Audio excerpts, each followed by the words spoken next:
अस्सलाम वालेकुम स्टूडेंट्स, बिस्मिल्लाहिर्रहमानिर्रहीम। और today's topic is Chaucer's art of characterisation और हियर इज़ गॉड्स प्लेंटी। तो क्वेश्चन को स्टार्ट करने से पहले हम करेक्टराइजेशन की डेफिनेशन कर लेते हैं कि आर्ट ऑफ करेक्टराइजेशन कहते किसे हैं। Characterization is a literary device that is used step by step in literature to highlight and explain the details about a character in a story. कि किसी स्टोरी में किसी करेक्टर के बारे में जो स्टेप बाय स्टेप डिटेल्स दी जाती हैं, उसकी फ़िज़िकल अपीयरेंस के बारे में, उसके आइडियाज़, उसके मेंटल सिचुएशन के बारे में, उसकी जो है हर चीज़ को जो है बयान किया जाता है ना, उसे करेक्टराइजेशन कहते हैं। अब जो स्टूडेंट्स मेन गलती करते हैं ना, वो ज़्यादा ये कर देते हैं कि जब उनसे ये पूछा जाता है कि आर्ट ऑफ करेक्टराइजेशन पे नोट लिखे ना, तो वो क्या करते हैं, वो सारे उसके करेक्टर्स को जो है ना लाइन बाय लाइन जो है बयान कर देते हैं। लेकिन आपने ऐसा नहीं करना होता। आपसे जब आर्ट ऑफ करेक्टराइजेशन पूछा जाता है तो आर्ट ऑफ करेक्टराइजेशन में आपने ये बताना होता है कि इस राइटर ने इस करेक्टर को किस तरह बयान किया है, उसके बारे में क्या बताना चाहा है, उसकी फ़िज़िकल अपीयरेंस को बताना चाहा है, उसके इंटरनल थॉट्स को बताना चाहा है, या क्या बताना चाहा है उस करेक्टर। मतलब आपने ये बताना होता है कि इस ऑथर ने इस करेक्टर को इस तरह से रिप्रेजेंट किया है। अब ये क्वेश्चन जो पेपर में आपसे डिफरेंट स्टेटमेंट के थ्रू पूछा जा सकता है। आपसे चॉसर्स आर्ट ऑफ करेक्टराइजेशन भी कहा जा सकता है, हियर इज गॉड्स प्लेंटी भी कहा जा सकता है, या फिर इसकी कुछ कोट्स हैं जिसके जरिए आपसे पूछा जा सकता है कि साबित करें। तो फिर आपने उसमें जो भी आपको स्टेटमेंट आएगी उसके अकॉर्डिंग इस क्वेश्चन को मोल्ड करना है, और ये जो क्वेश्चन है वो आपने लिख देना है।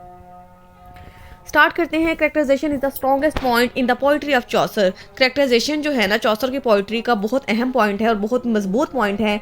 In fact after Shakespeare he is the greatest master in this regard. अब क्या है कि शेक्सपियर के बाद उसे इस मामले में, इस रिगार्ड में जो है बहुत ही बड़ा जो है राइटर कहा जाता है। Chaucer's characters represent a veritable कहते हैं fine picture gallery of 14th century England. अब चॉसर के जो करेक्टर हैं वो 14वीं सदी की एक बहुत अच्छी तस्वीर को बयान करते हैं। The design of the Canterbury Tales is a pilgrimage, and through that scheme he was able to bring together a variety of characters belonging to different parts of the country. अब उसने जो डिज़ाइन चूज़ किया था, जो method choose किया था, वो उसने पिलग्रिमेज का किया था कैंटरबरी टेल्स में। तो उसमें उसने पूरे मुल्क से जो था, हर प्रोफेशन से, हर तरह के करेक्टर्स को इकट्ठा किया। The list of pilgrimage shows that there is a rich variety of characters present in the Canterbury Tales. तो वो पिलग्रिमेज की वहाँ के जो कैरेक्टर्स हैं उनकी लिस्ट को देख के पता चलता है कि इस कैंटरबरी टेल्स में कैरेक्टर्स की वैरायटी बहुत ज़्यादा है। That is why John Dryden remark that here is God plenty. अब एक क्रिटिक हैं जिनका नाम जॉन ड्राइटन है, वो चॉसर के बारे में ये कहते हैं, प्रोलॉग टू कैंटरबरी टेल्स के बारे में कमेंट करते हैं, here is God's plenty. Chaucer's characters are vivid and lifelike. अब चॉसर के जो करेक्टर होते हैं वो बहुत वाजिया होते हैं और बिल्कुल ऐसे लगता है जैसे हमारी आंखों के सामने जो है वो चलते फिरते नज़र आ रहे हैं। It means he did not make monster of human being. मतलब वो किसी भी इंसान को जो है ना वो देव बना के या बहुत बढ़ा चढ़ा के पेश नहीं करता। Neither are they conventional Petrarchan lovers nor epic heroes who perform the deed of great valour far from real life. अब और ना ही उसने करेक्टर्स जो हैं वो इस तरह के बनाए हैं कि जो कि बहुत पुराने ख्यालात के हों, ना ही कोई जो है ना किसी एपिक के हीरो की तरह के उसके करेक्टर जो हैं आम जिंदगी से लिए गए हैं। Chaucer's characters are of blend of realism. अब चॉसर के जो करेक्टर हैं उनमें रियलिज्म नजर आता है। He has created characters which are not only true to that age. उसके करेक्टर्स ऐसे हैं, ऐसे नहीं है कि जो सिर्फ उसके ज़माने में ही उनको जो है यकीन किया जा सके या माना जा सके, but they are also true to this time. बल्कि वो हर ज़माने में, हमारे ज़माने में भी जो है उनको ट्रू कंसिडर किया जा सकता है। The fusion of the individual and typical traits ही has made this his characters true to all ages. उसके जो करेक्टर्स की उसने इंडिविजुअल क्वालिटीज़ बयान की हैं और टिपिकल खसूसियात जो बयान की हैं, उन सब की वजह से उसके करेक्टर जो हैं हर ज़माने में जो है वो रियल लगते हैं। रियलिस्ट, इसकी वजह से उसको चॉसर को रियलिस्ट कहा जाता है।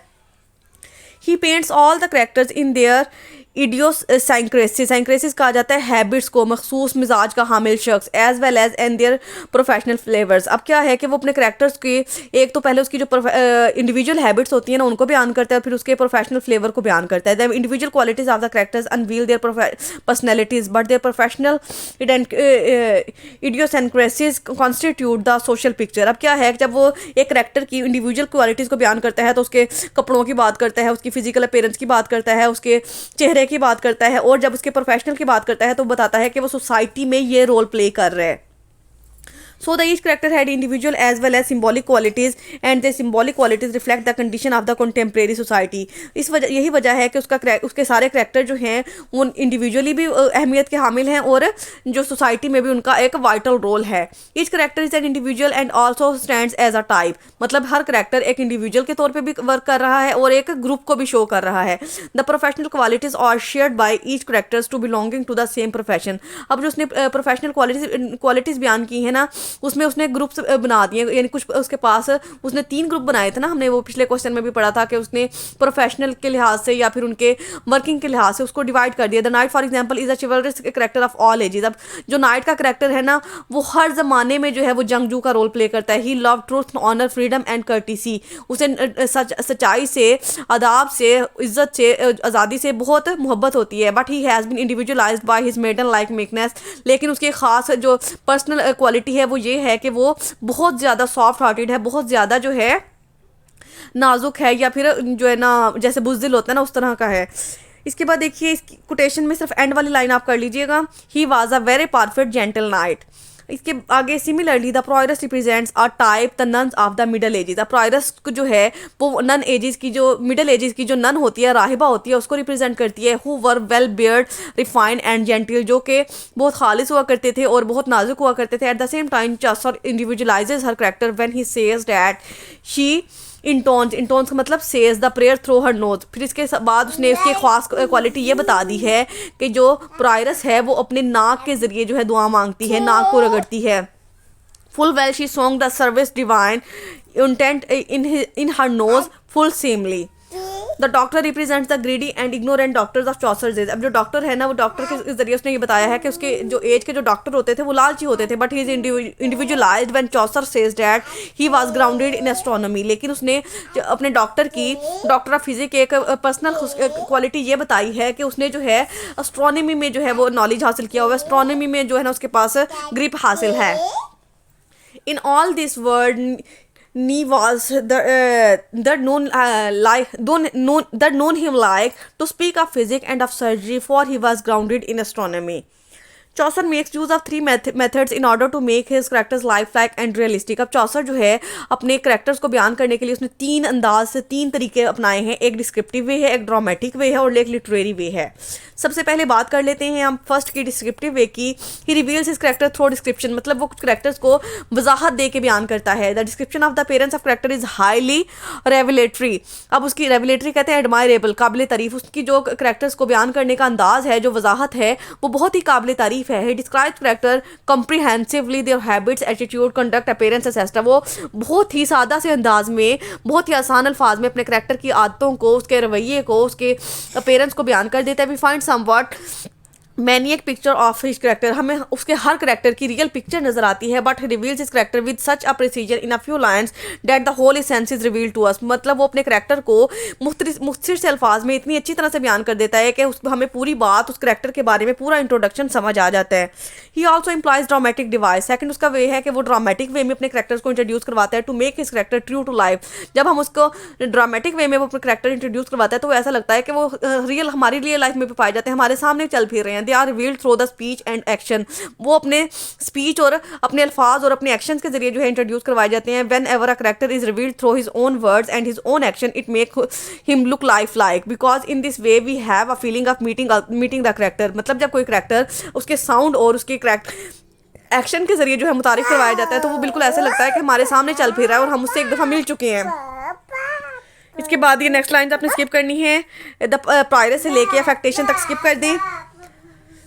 The person used to give the example, if gold rust what shall iron do. बुरी बात. Person used to give the example, if gold rust what shall iron do. It reflects his sincerity and honesty as a clergyman. जब person जो है अपनी purity को बयान करता है, उसने पार्सन की जब वो खालसपन को बयान किया है, उसकी अच्छी तारीफ़ें की हैं, तो हमें पता चलता है कि वो बहुत ही सिंसियर और ईमानदार जो क्लर्जीमैन था और हर क्लर्जी को इसी तरह का होना चाहिए. He also employs literary method to draw character.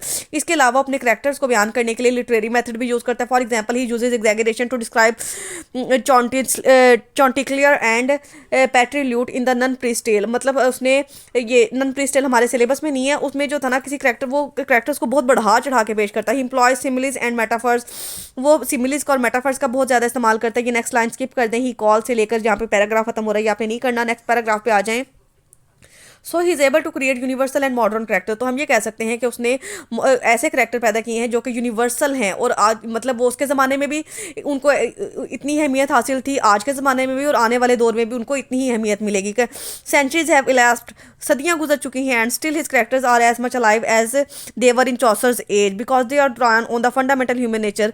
अब क्या है कि सदियाँ गुजर चुकी हैं लेकिन उसके करेक्टर जो हैं ऐसा लगता है कि आज भी जिंदा हैं, जैसा कि वो चौसर के ज़माने में जिंदा थे, क्योंकि उसने वो सारे करेक्टर जो हैं फंडामेंटल बुनियादी इंसानी नेचर पे, बुनियादी इंसानी फितरत को लेके जो है वो चूज़ किए हुए हैं। They are the master pieces of realism, वो उसके रियलिज्म का मास्टर पीस है। Chaucer's art of characterization varies from character to character. अब चौसर की आर्ट ऑफ करेक्टराइजेशन जो है उसके हर करेक्टर में जो है वो नजर आती है। He used variety of methods and attitude to draw a character, मतलब वो हर करेक्टर को बयान करने के लिए मुख्तलिफ तरीके इस्तेमाल करता है, मुख्तलिफ वे से उसको इंट्रोड्यूस करवाता है। ये नेक्स्ट आपने स्किप कर देना, सम ऑफ से लेकर ये जो पॉइंट्स आ रहे हैं ये आपने नहीं करने। Chaucer's art of characterization can not be जज फ्रॉम द प्रोलॉग अलोन। अब चौसर का आर्ट ऑफ करेक्टराइजेशन हम सिर्फ उसका अंदाजा प्रोलॉग से ही नहीं लगा सकते। He has also created new characters in the Canterbury Tales, उसने मतलब कैंटरबरी टेल्स में भी जो है बहुत से करेक्टर्स इंट्रोड्यूस करवाए हैं। In the nun priest tale he created the character of poor widow, nun priest tale में उसने एक बेवा का, एक गरीब बेवा है उसको मुतारिफ करवाया है। His characters are not static, they grow as characters grow in real life. उसके जो करेक्टर होते हैं वो फिक्स नहीं होते, मतलब वो जो जैसे जैसे ज़िंदगी आगे चलती है उसके करेक्टर्स भी ग्रो करते हैं। जैसे कि रियल लाइफ में होता है ना, हर एक हमारे पास चाइल्डहुड आता है, फिर यूथ आती है, फिर उसके बाद हम बूढ़े हो जाते हैं, तो उसके करेक्टर भी इसी तरह से ग्रो करते हैं। His characters are the mixture of gay and the grave, the good and the bad as we observe with the real life. और उसके जो करेक्टर्स हैं वो ना तो प्योर विलन होते हैं ना ही प्योरली परफेक्ट होते हैं, बल्कि अच्छाई और बुराई का मिक्सचर होते हैं, जैसा कि हमारी हकीकी ज़िंदगी में लोग होते हैं। So with the help of his living universal and modern character, Chaucer has been able to give a realistic picture of his age। तो हम ये कह सकते हैं कि उसने अपने करेक्टर्स को इतने यूनिवर्सली और इतने फंडामेंटल बेसिस पे जो इंट्रोड्यूस करवाया है ना, तो उसने अपनी सेंचुरी की, अपने ज़माने की एक हकीकत जो तस्वीर थी ना, हकीकी तस्वीर थी, उसको पेश कर दिया है। It is a fine and accurate picture of 14th century England.